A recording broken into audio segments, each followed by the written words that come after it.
हम कल्याणी झा अहाँ सब गोटे के गोर लगै छी।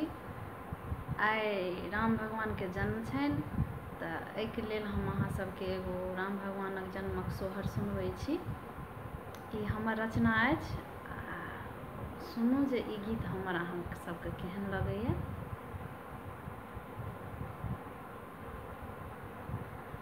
चैता कनवा लाई जोरिया कीती थनवामी छल हे। चैता कनवा लाई जोरिया कीती थनवामी छल हे। आहे कौशल्या के जनमल राम मगन भेल अवधपुर हे। आहे कौशल्या के जनमल राम मगन भेल अवधपुर हे।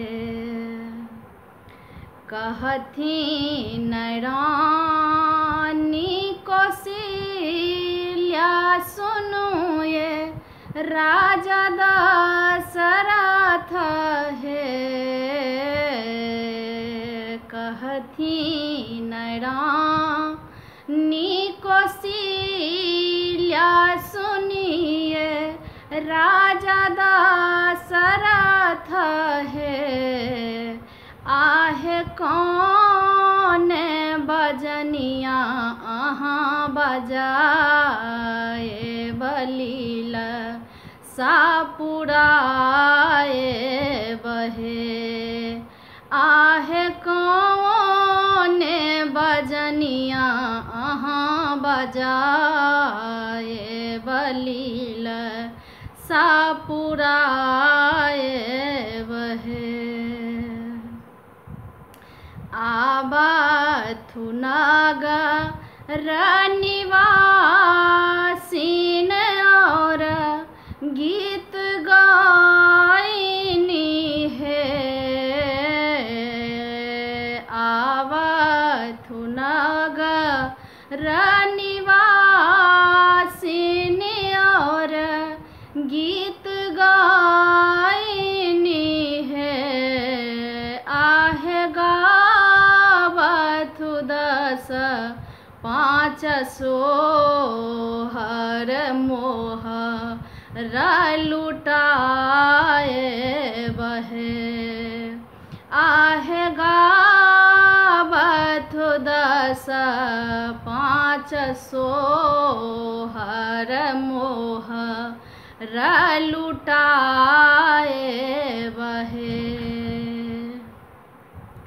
अंगना लुटाएब आन धान माँ की सोना माँ दलान बीच है।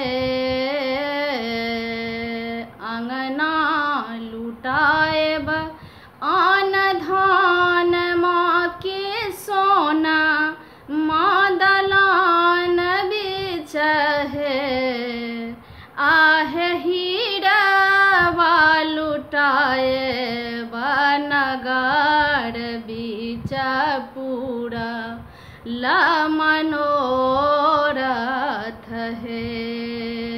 आहे हीरवा लुटाए बनगर बीच पूरा मनोरथ है।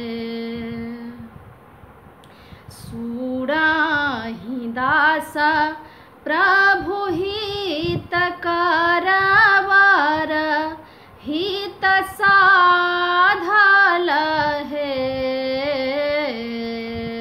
सुराही दास प्रभु हित करवर हित साधल है। आहे रघुकुल भेल उजागर देव लोक हरखित हे। आहे रघुकुल भेल उजागर फूल बरसाए बहे। चैत कनव लइजरिया कीर्ति नवमी छल हे। आहे कौशल्या के जनमल राम मगन भेल अवधपुर हे। आहे कौशल्या के जनमल राम मगन भेल अवधपुर हे। धन्यवाद अहाँ सबके। ई हमर रचना के गीत छल, तऽ अहाँ सब कमेंट में लिखब जे हमर गीत अहाँ सबके केहन लागल।